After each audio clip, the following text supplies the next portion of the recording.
थे उन्होंने सैटेलाइट को कुछ समय के लिए हैक किया था। इसको हैक करके वो बहुत कुछ कर सकते थे, जो अमेरिका की सैटेलाइट्स को हैक किया था उन लोगों ने। इसके अमेरिकन सैटेलाइट्स को एक दूसरे में लड़ा सकते थे, उसका रास्ता भटका सकते थे, या फिर उसको किसी अलग डायरेक्शन में या अर्थ की ओर उसको डायरेक्ट कर सकते थे, जिससे कि उस पर एक खासा खतरा हो सकता था। या फिर जो इंटरनेशनल स्पेस स्टेशन है उस पर इसको ले जाकर लड़ा देते तो एक बहुत बड़ा झटका लग सकता था। इसलिए नासा ने पूरी तरह से इसको एकदम सेफ बना लिया है। लेकिन भारत के सैटेलाइट अभी भी पूरी तरह से सेफ नहीं है, लेकिन जो हमारे मिलिट्री सैटेलाइट है वो पूरी तरह से सेफ है, क्योंकि चाइनीज जो हैकर्स थे वो भारत के इसरो को, जो इसरो था उसको काफी हद तक उन्होंने टारगेट किया। लेकिन इसरो की जो सैटेलाइट सिस्टम है उसमें दो तरह के सिस्टम को लगाया गया। जो सैटेलाइट बनाया जाता है, इस सैटेलाइट में एक ट्रांसपोंडर लगाया जाता है। ट्रांसपोंडर का मतलब होता है ट्रांसमिट करना और रिस्पॉन्ड करना। मतलब आपके जब आप यहाँ से ट्रांसमिट कर रहे हैं सैटेलाइट को, तो ये इसका रिस्पॉन्ड करके दूसरे को देगा। तो ट्रांसमिट एंड रिस्पॉन्ड से बना होता है ट्रांसपोंडर। तो जो इसरो का जो ट्रांसपोंडर होता है इसमें दो सिस्टम से अवेलेबल है, एक इनक्रिप्टेड है, एक नॉन इनक्रिप्टेड है। नॉन इनक्रिप्टेड हम लोग के लिए यूज होता है, जो हम सैटेलाइट में डाटा भेजेंगे, जैसे मान लीजिए हम सैटेलाइट में लिख के भेजे गुड मॉर्निंग, तो वो गुड मॉर्निंग लिख के चला जाएगा। लेकिन जो इनक्रिप्टेड रहता है ना, उसमें हम गुड मॉर्निंग लिखेंगे तो उसमें कोड लिख देगा, कुछ लिख देगा, पता ही नहीं चलेगा क्या लिखे है। ये उसी को पता चलेगा जो रिसीव करेगा, क्योंकि उसके सिस्टम में एक ऐसा सिस्टम लगा है कि जो कोड को वापस उसको इंग्लिश या हिंदी में कन्वर्ट कर सके। तो भारत के जो सिविल काम के लिए जो सैटेलाइट है, जिससे आप डीटीएच वगैरह चलाते हैं, वो इनक्रिप्टेड नहीं रहता है। लेकिन जितने भी मिलिट्री सैटेलाइट है भारत के, वो सारे के सारे इनक्रिप्टेड रहते हैं। अब इस इनक्रिप्टेड को समझते हैं। इसी इनक्रिप्टेड सैटेलाइट के आधार पर हम लोग जहाज में वाईफाई को चला देते हैं। जहाजों में वाईफाई नहीं रहता, तो अब एक नया सिस्टम के तहत इनमें भी वाईफाई लगा दिया जाता है। इसके ऊपर एक एंटीना होता है। अब एंटीना पहले क्या था कि नीचे के एंटीना से ग्राउंड से बातें होती थी, जो अंदर की वाईफाई चलती थी लोगों के लिए। पायलट जो होता है वो रेडियो फ्रीक्वेंसी का यूज करता है, तो इसका अलग होता है। लेकिन रेडियो फ्रीक्वेंसी में समस्या क्या, बड़ी भड़बड़ भड़बड़ आवाज करता है। इसलिए अगर आप जहाज में बैठे होंगे, कभी पायलट आपको बोलता होगा कि मौसम सही है या गलत, तो उसकी आवाज देखेंगे तो अजीब सी आएगी आपको। तो इसी नीचे ग्राउंड को खत्म करने के लिए हम लोगों ने सैटेलाइट से अब क्या किया, जोड़ना चालू किया। तो ये सैटेलाइट से इस पे हम लोग डायरेक्ट वाईफाई का कनेक्शन देते हैं, जो अंदर जाके सबको डिस्ट्रीब्यूट कर देता है। अब इसकी स्पीड उतनी अच्छी नहीं होती है, क्योंकि अभी हम लोग इसे केयू बैंड यूज कर रहे हैं। आगे के बैंड यूज करेंगे तो इसकी स्पीड तो अच्छी रहेगी यहाँ पर। अब आप जहाजों में देखेंगे तो ऊपर में कई सारे एंटीना रहते हैं। अब जहाज में देखेंगे कई सारे ये सब एंटीना है सब। अब ये एंटीना जो होते हैं, ये एक अलग से हवा का एक ड्रैग पैदा करते हैं, जो जहाज को स्मूथ उड़ने नहीं देते हैं। इसलिए एंटीना का साइज छोटा करना जरूरी था, और जो अंदर की स्पीड थी वो भी बढ़ानी जरूरी थी। अब 200 एमबीपीएस का स्पीड दिया जाता था। अब 200 एमबीपीएस जो स्पीड है, ये पूरे जहाज के लिए स्पीड है। अब इस जहाज में मान लीजिए 100 आदमी भी अगर यूज कर रहे हैं, तो वो 2 MB हो जाएगा पूरा घट के, वहां पर तो काफी कम हो जाएगा। तो जहाज के अंदर उतनी स्पीड नहीं मिल पाती है। लेकिन अब के बैंड आएगा तो उससे स्पीड थोड़ी अच्छी हो जाएगी जहाज के अंदर। और जो ग्राउंड से जो सिग्नल दिया जाता था उससे तो लाख गुना अच्छा है सैटेलाइट वाला। अब ये देखिए, जो ट्रांसपोंडर होते हैं ना सैटेलाइट में लगे रहते हैं, तो जो फ्रीक्वेंसी छोड़ते हैं उस फ्रीक्वेंसी को हम लोग बैंड कहते हैं। अलग अलग फ्रीक्वेंसी को छोड़ते हैं, जिसमें एल बैंड आता है, S band, C band, X band, K u band, K band, K A band, ये काफी बैंड होते हैं। अब आप इसका एक स्क्रीनशॉट लेना चाहें तो ले सकते हैं। देखिए एल बैंड जो होता है ना, 1 से 2 गीगाहर्ट्ज पे काम करता है, इसकी स्पीड जो होती है फ्रीक्वेंसी। एस बैंड 4 गीगाहर्ट्ज पे काम करता है। सी बैंड और अच्छा काम करता है। एक्स बैंड जो होता है ना, मिलिट्री के लिए यूज होता है। हम लोग को जो दिया जाता है वो एस बैंड और सी बैंड दिया जाता है, हम लोग जो मोबाइल वगैरह में चलाते हैं।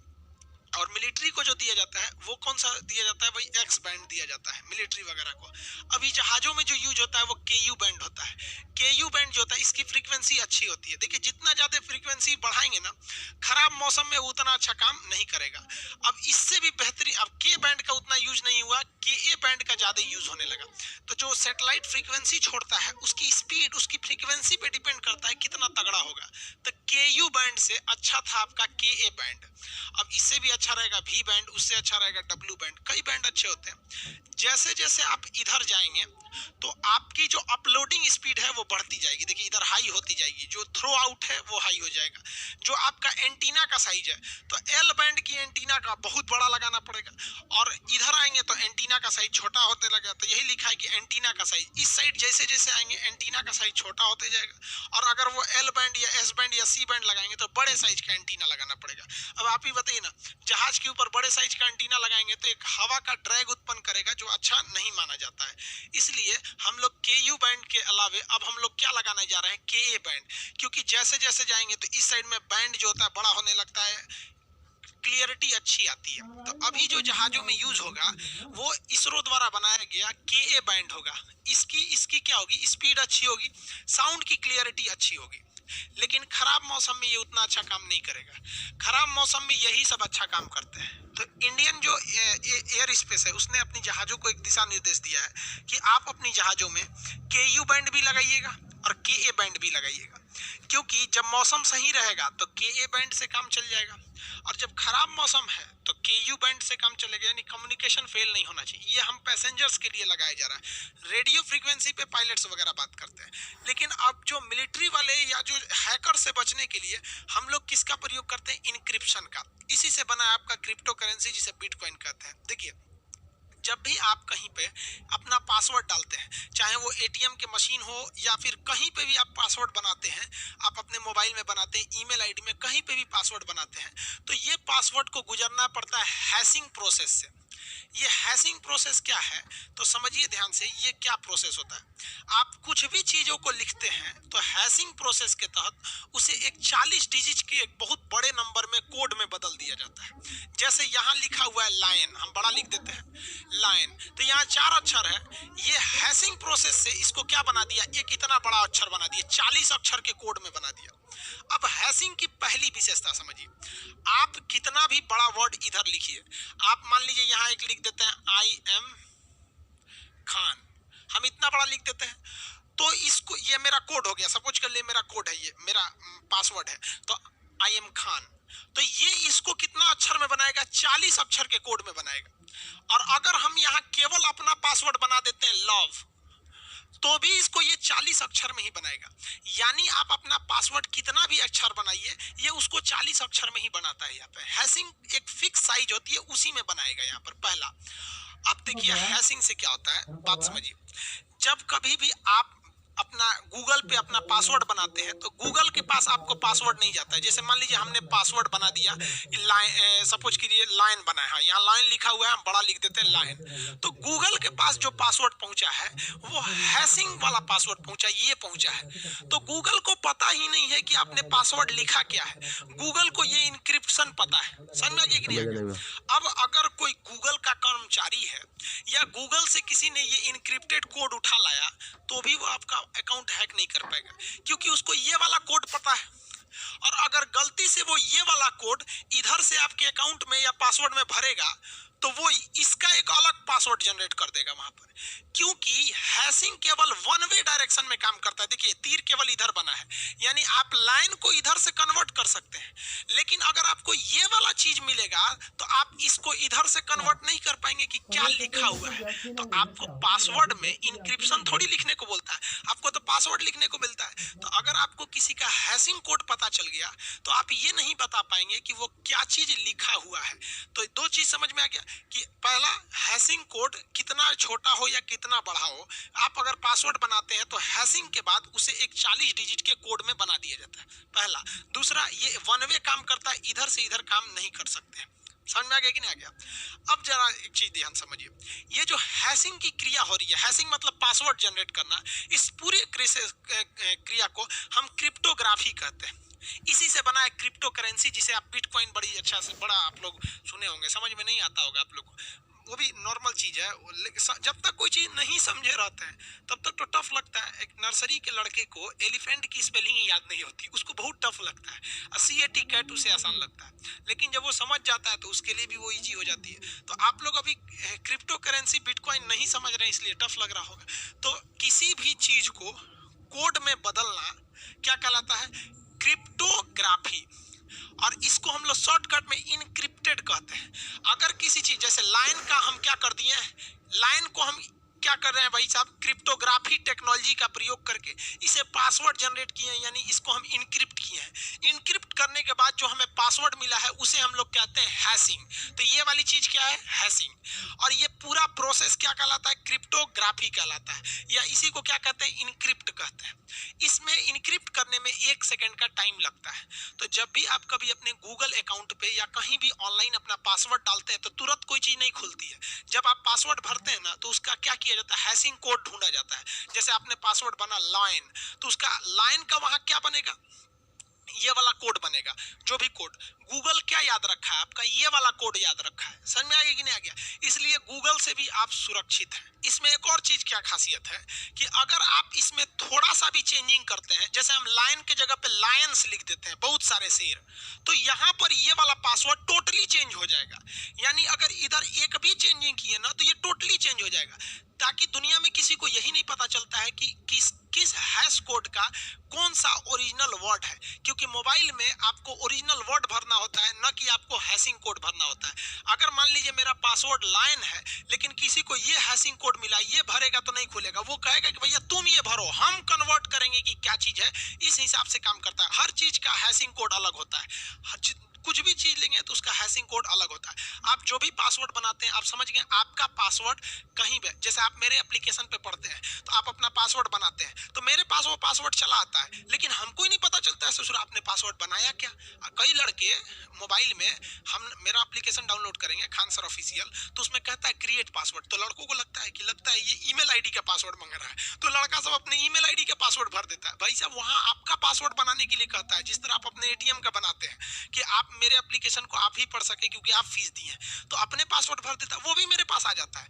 लेकिन भैया आप उससे डरिए नहीं। क्यों नहीं डरिए? क्योंकि आप कुछ भी लिखे होंगे यहाँ पासवर्ड में, हमको वो थोड़ी आया, हमको तो उसे इनक्रिप्ट करके यानी क्रिप्टोग्राफी के द्वारा हमें उसका हैशिंग कोड मिला। और हम क्या करेंगे, वो हैशिंग कोड लेके, इतना बड़का हमका हैकर समझ रहे हैं कि हम आपका ईमेल आईडी निकालेंगे? नहीं निकाल सकते। इसलिए सुरक्षित रहिए। लेकिन इसके बाद भी ससुरा हैक कर लेता है सब। कैसे? तो उसके लिए 3 टेक्नोलॉजी का प्रयोग होता है। पहला समझिए, पहला जो टेक्नोलॉजी होता है उसे हम लोग कहते हैं रैम्बो टेबल। रैम्बो टेबल क्या है कि रैम्बो टेबल जो बड़े बड़े हैकर है ना, वो दिमाग लगा दिए हैं। उन्होंने क्या किया, एक ग्रुप बनाया है, एक बहुत बेहतरीन उन्होंने ग्रुप बनाया है कि किस वर्ड का हैशिंग कोड क्या है। जैसे मान के चलिए कि कैट लिख दिए हैं, कैट, कैट का उनको पता है कि हैशिंग कोड इस तरह करके कुछ कुछ है, तो उन्होंने एक लिस्ट बना के रखा है, एक टेबल बनाया है कि भैया ऐसा वाला चीज जहां मिले तो उसका मतलब कैट है, ये मिले तो इसका मतलब ये है। तो उन्होंने एक लिस्ट बना के रखा है, बहुत सारा लिस्ट बना के रखा है, लाखों की संख्या में उनके पास हैशिंग नंबर का लिस्ट है। और गूगल के पास से या कहीं से भी आपका हैशिंग कोडवा चुरा के लाते हैं और इस टेबलवा में यहाँ पर लिख देते हैं वो। और वो क्या करता है, ये टेबल खट खट खट खट खट खट जाता है और मैच कर देता है, और वो जहां मैच करेगा वहां घेर देगा, घेर देगा, कहेगा ससुरा का यही वाला पासवर्ड है, यही वाला पासवर्ड है। समझ में आ गया? तो आप अगर इस रैम्बो टेबल से बचना चाहते हैं तो आप ऐसा पासवर्ड बनाइए जिसमें कॉमन नेम ना है, जैसे मैंगो, लव, माय नेम, ये सब कुछ नहीं, उल्टा सीधा पासवर्ड बनाइए, तो आप इस रैम्बो टेबल से बच सकते हैं। इसके अलावे जो हैकर होते हैं सब, जो हैकिंग करते हैं सब, वो 2 चीजों का प्रयोग करते हैं सब। एक आपका ब्रूट फोर्स अटैक होता है। ब्रूट फोर्स अटैक से बचने के लिए, ब्रूट फोर्स अटैक क्या होता है, जैसे मान लीजिए मेरा पासवर्ड है, वो हैक नहीं कर पाया, लेकिन हम कभी साइबर कैफे में गए, वहां अपना पासवर्ड डाले हैं, किसी दोस्त के मोबाइल में अपना पासवर्ड डाले हैं, किसी और में, तो जो ब्रूट फोर्स होता है ना, दूसरे वाले में से सर्च करते करते थोड़ा निकाल के और फिर रैम्बो टेबल में रख के एक आइडिया लगा लेता है, फिर आपको हैक कर लेता है। तो ब्रूट फोर्स से बचने के लिए आपको क्या करना चाहिए, अपना पासवर्ड लंबा बनाइए, 75 मोबाइल में लॉगिंग मत कीजिए, किसी दूसरे के नहीं, पर्सनल मोबाइल रखिए, पर्सनल लैपटॉप उसमें रखिए।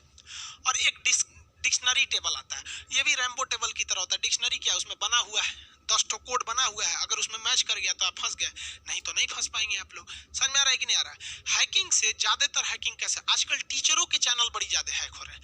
रीजन समझिए क्या हो रहा है कि ज्यादातर जो टीचर हैं वो खुद मैनेज नहीं करते हैं। जैसे हम क्या करते हैं, हम वीडियो खुद ही बनाते हैं, एडिट खुद करते हैं, अपलोड खुद करते हैं, सब कुछ खुद करते हैं, दूसरे का कुछ नहीं करते हैं। लेकिन ज्यादातर टीचर एक स्टाफ रखे हुए हैं, अब वो रिकॉर्ड करके चलेगा, स्टाफ टीचर का मोबाइल लिया, अपने मोबाइल में सब कुछ रखा है। अब क्या होता है कि आपका मोबाइल सेफ है, लेकिन आपका जो स्टाफ है वो अपने दोस्त को दिया, वो अपने दोस्त को दिया, धीरे धीरे करते करते जहां 3-4 मोबाइल में लॉगिन हुआ, बस हो गया, ब्रूट फोर्स हो गया। और सबसे बड़ी टीचर्स के अकाउंट हैक होने का सबसे बड़ा कारण क्या है? वो अपने बैच का प्रचार करा रहे हैं, इसलिए हैक हो जाता है। देखिए, जैसे कोई टीचर है, उसको मान लीजिए वो अच्छा पढ़ा रहा है सपोज, लेकिन वो चाहता है कि हमको इंडिया के कम से कम 10 लाख स्टूडेंट हमें देखें, और 10 लाख देखने के लिए तो कंपनी आती है जिसे कहा जाता है सोशल मीडिया सोल्यूशन। तो सोशल मीडिया सोल्यूशन वाले क्या कहते हैं कि आप हमें 2 लाख दे दीजिए, हम अलग अलग लड़कों के ईमेल पे भेज देंगे वो लोग। अब वो क्या करते हैं, उनका वीडियो हो गया, डेमो वीडियो, और आपको प्रचार करने के लिए भेजेंगे, तो आप ही के चैनलवा से कराएंगे ना, तो आप उस कंपनी को अपना पासवर्ड बताते हैं, ईमेल आईडी बनाते हैं। अब वो कंपनी वाले का जो लैपटॉप होता है वो सेफ नहीं होता है, उस पे हजारों लोग कस्टमर बन के आए रहते हैं। आप अपनी आईडी को सुरक्षित रखते हैं, लेकिन कंपनी वालों के लिए आप कस्टमर हैं, आप उनको दे दिए, और जहां दिए तो आपका तो प्रचार करा दिया, आप खूब यूट्यूब पे हल्ला हो गया, अरे भाई सर जी बहुत अच्छा पढ़ा रहे हैं, और 2-4 महीना बाद उनका हैक हो जाता है। इसलिए जितने टीचर्स का हैक हुआ है, आप देखिएगा कि ज्यादातर वो टीचर ऐड लगवाए होंगे अपना प्रचार के लिए, तो वो भी हो जाता है। हम ये नहीं कहते हैं कि जितने लोग ऐड लगवाते हैं उनका हैक ही हो जाता है, जो नहीं भी लगवाते उनका भी हैक हो जाता है। हम ये संभावना बता रहे हैं, क्योंकि हम कई जैसे एथिकल हैकर होते हैं ना, जो बैंकिंग को हैक होने से बचाते हैं, उन लोग से बात किए तो वो लोग कहते हैं कि कहीं ना कहीं तो हम लोग गलती करते हैं, कहीं ना कहीं गलती कर देते हैं, जिससे ये हो जाता है। समझ में आ रहा है कि नहीं आ रहा? तो ये हैकिंग समझ में आ गया कि कैसे कैसे ये लोग हैकिंग का काम कर देते हैं। लेकिन जो है ये हैशिंग का काम है, इसमें एक गलती हो जाती है। गलती क्या है कि अगर आपने लिखा कार, तो कार के लिए जो हैशिंग कोड बनेगा वो हर हाल में एक ही रहेगा, वो कभी चेंज नहीं हो सकता। मान लीजिए 40 अक्षर का कुछ भी कोड बना दिया, सपोज कि कार के लिए ये कोड बना दिया, तो दुनिया का कोई भी व्यक्ति अगर कार लिखता है तो कोड यही हो जाएगा। तो एक बात बताइए, अगर जो हैकर है वो ये वाला कोड को सेव कर लेगा कि भैया ये कोड का मतलब कार, समझ में आएगी कि नहीं आएगा? अब वैसे ही मान लीजिए कोई लिख रहा है न्यू, तो न्यू के लिए भी कोई एक कोड बनेगा इस टाइप का, कुछ भी हमेशा न्यू हो गया। अब किसी ने अपने पासवर्ड बना दिया न्यू कार जैसे बनाया, तो हैकर क्या करते हैं सब, आपका ये वाला हैशिंग कोड कैसे भी जुगाड़ कर लेता है सब, और इसको कहाँ ले जाएगा सब, रैम्बो टेबल में पहले से ये सेव है क्या कि भैया इसका मतलब कार, इसका मतलब न्यू, वो बता दिया भैया इस पासवर्ड का मतलब होता है न्यू कार, और वो बैठ के आपका हैक कर लेगा। अब आपका अकाउंट साफ कर दे या चैनल उड़ा दे या कुछ भी कर दे, अलग अलग कर सकता है। तो इससे बचने के लिए एक और बेहतरीन चीज निकाला गया, कहा गया कि हैशिंग तो होगा ही, लेकिन इसी में साल्टिंग कर दिया जाए, साल्ट जोड़ दिया जाए, खाना में थोड़ा सा नमक वमक छिड़क दीजिए तो और टेस्टी हो जाता है। तो साल्ट क्या प्रोसेस कर दिया गया। अब ससुरा ये साल्ट क्या है, देखिए, salt is an advance system of hashing. Salt और हैशिंग में बस अंतर क्या चीज है, देखिए क्या है कि जब कभी आप हैशिंग लिखते हैं, जैसे मान लीजिए कार का हैशिंग लिखे, जैसे यहाँ देखिए, यहाँ फू बार लिखा हुआ है, फू बार, ये भाई साहब किसी का कोड है, पासवर्ड है फू बार। तो जब कभी भी ये साल्टिंग से यूज करेंगे ना, साल्टिंग से, तो साल्टिंग क्या करता है कि फू बार का हैशिंग बनाएगा। यहाँ देखिए हैशिंग बनाया है, यहाँ हम लिख देते हैं, आपको नहीं दिख रहा होगा, UYFIEEIRU ऐसे बना दिया, ठीक है। अरे भाई तुम हटो ना यहाँ से, यहाँ पे ये ऐसे बना दिया ये। लेकिन अगर यही व्यक्ति जब दोबारा लिखेगा फू बार, तो इसका वाला चीज अब की वो सेम नहीं रहेगा, आपकी चेंज हो गया। देखिए यहाँ आपको क्लियर नहीं दिख रहा होगा, हम लिख देते हैं ये चेंज हो गया। तो हैशिंग में और साल्टिंग में यही डिफरेंस है कि अगर आप सिंपल हैशिंग लिखिएगा तो एक खास तरह के आपके पासवर्ड का एक फिक्स आपका कोड बनाएगा, समझ में आ गया। लेकिन अगर उसी हैशिंग के साथ साथ आप साल्टिंग जोड़ देते हैं तो बार बार चेंज कर देगा उसको, तो ये कुछ ज्यादा ही सिक्योर हो जाता है। तो अगर आपका अकाउंट बिजनेस है, आप लोग जो इस क्लास को देख रहे हैं, अगर आप बड़े टीचर हैं या फिर बड़े बिजनेसमैन हैं, तो आप लोग अपने डेवलपर से बोलिए और कहिए कि हमें हैशिंग के साथ साथ साल्टिंग टेक्नोलॉजी भी दीजिए। अगर आप साल्टिंग और हैशिंग कर लिए तो आपके हैक होने का चांसेस लगभग खत्म हो जाता है। गलती आप ही कर देते हैं। गलती आप लोग कहाँ कहाँ कर देते हैं, सबसे पहला कि आप पासवर्ड इजी बना देते हैं, अपना डेट ऑफ बर्थ बना देंगे, नहीं तो मोबाइल नंबर बना देंगे। भैया ये पासवर्ड नहीं बने, पासवर्ड कम से कम रखिए 14 अक्षर का, समझ में आ गया, 14 अक्षर का पासवर्ड रखिए। और अगर पासवर्ड आपको याद हो गया तो समझिए आपका पासवर्ड स्ट्रांग नहीं है। अलग अलग चीज का यूज करिए, उसमें कुछ कैपिटल लेटर डालिए, उसमें कुछ मान लीजिए आप कुछ स्मॉल लेटर डाल दीजिए, जैसे एक तो कुछ ऐसे डाल दिए, फिर कुछ एफ ऐसे कर दिए, कुछ कुछ मतलब ऐसा डालिए कि आपको लिखना पड़े। उसमें आप मान लीजिए क्रॉस का प्रयोग कर दिए, प्लस माइनस का, डिवाइड का, अलग अलग चीज का सिंबल का यूज कीजिए। जैसे यहाँ देखिए स्ट्रॉन्ग पासवर्ड बनाया है, यहाँ कैपिटल टी स्मॉल टी लिखा है, फिर कैपिटल वाई लिख दिया है। अगर आप दो अक्षर का यूज कर रहे हैं तो एक कैपिटल रखिए, एक स्मॉल रखिए, फिर कुछ इस टाइप का लाइए, तब कि आपका जो है अगर बाय द वे आपका हैशिंग कोड लीक भी हो जाए तो जल्दी आपका पासवर्ड पता न चले। उसके बाद आप अपने मोबाइल में जब भी गूगल में जाएंगे तो 2 स्टेप वेरिफिकेशन जरूर लगाएंगे। 2 स्टेप वेरिफिकेशन जो होता है ये आपके मोबाइल को एक्स्ट्रा सिक्योर बना देता है। जैसे मान लीजिए कि हमारा कोई मोबाइल है, ये सपोज इसमें मेरा ईमेल आईडी है, आपको गलती से मेरी ईमेल आईडी पता चल गई और मेरा पासवर्ड भी पता चल गया, तो आप खटाखट कहेंगे खान सर का चैनल उड़ा देते हैं, आज तो खान सर का चैनल लीक हो गया, बड़ी भाग रहे हैं, मिलियन 2 मिलियन 3 मिलियन जा रहे हैं, हैक कर देते हैं, काम खत्म। नहीं कर पाएंगे बबुआ। आपको मेरा ईमेल आईडी भी पता चल जाए और अगर आपको मेरा पासवर्ड भी पता चल जाए तो मेरे मोबाइल में लगा हुआ है 2 स्टेप वेरिफिकेशन। जैसे आप मेरा ईमेल आईडी लिखिएगा और जैसे पासवर्ड लिखिएगा तुरंत मेरे पे मैसेज आ जाएगा कि फलानवा मोबाइल में, आपका मोबाइलो नंबर बता देगा कौन सा है, रेडमी है कि रियलमी है कि लैपटॉप है कि सिस्टम है, उसका कोड बता देगा। ये भी बता देगा किस जिला में है, बता देगा इस जिला से ये वाला मोबाइल आपको एंट्री मार रहा है ईमेल आईडी से, क्या आप परमिशन देते हैं? तो हम कह देंगे यस, तो आपका काम हो जाएगा। और हम यस करेंगे, हम सीधा कर देंगे नो, तो कहेगा कि आप सुनिए नो मत कीजिए, आप जो है ना वो आपका पासवर्ड जान गया, आप चेंज कर दीजिए। तो हम cutter cutter cut cut cut cut करके चेंज कर देंगे। अब आप जानियो गए तो कोने काम के, समझ में आ रहा है कि नहीं आ रहा है? तो 2 स्टेप वेरिफिकेशन जरूर रखिए। इससे अगर ये नहीं है तो समझिए आप चौपट। और उसके बाद भी जब आप अपना ईमेल अकाउंट खोलिएगा तो उसमें लिखता है मैनेज अकाउंट, उसमें जाके देख लीजिएगा कि किस किस मोबाइल में आपका ईमेल आईडी खोला गया है, और 2 स्टेप वेरिफिकेशन। और जब भी आपके मोबाइल पे कोई मेल आता है रिकवरी का, दिखेगा रिकवरिंग रिकवरिंग, तुरंत इसको भैया जैसे आया रिकवरिंग तुरंत नो मारिए, तुरंत नो। जिस किसी का आता है मोबाइल हैक होता है ना, तुरंत मैसेज आता है recovering, your mobile is recovering, तो वो सोचता है ससुरा रिकवरिंग हो रहा है, ये कौन चीज है रिकवरिंग, और 6-7 सेकंड में पूरा रिकवरिंग मार देता है। जैसे रिकवरिंग आया तुरंत नो मारिए, तुरंत नो। तो जो हैक कर भी लिया है ना, क्योंकि एक अलग चीज आती है जो आपका 2 स्टेप वेरिफिकेशन को तोड़ देते हैं सब, तो भी आपके पास एक मेल आएगा रिकवरिंग का, इसमें सोचिए नहीं, तुरंत क्या मारिए नो। और एक चीज और बताते हैं, ऑनलाइन में जब भी आपको कुछ समझ में नहीं आए ना, सीधे नो मारिए, सीधे नो।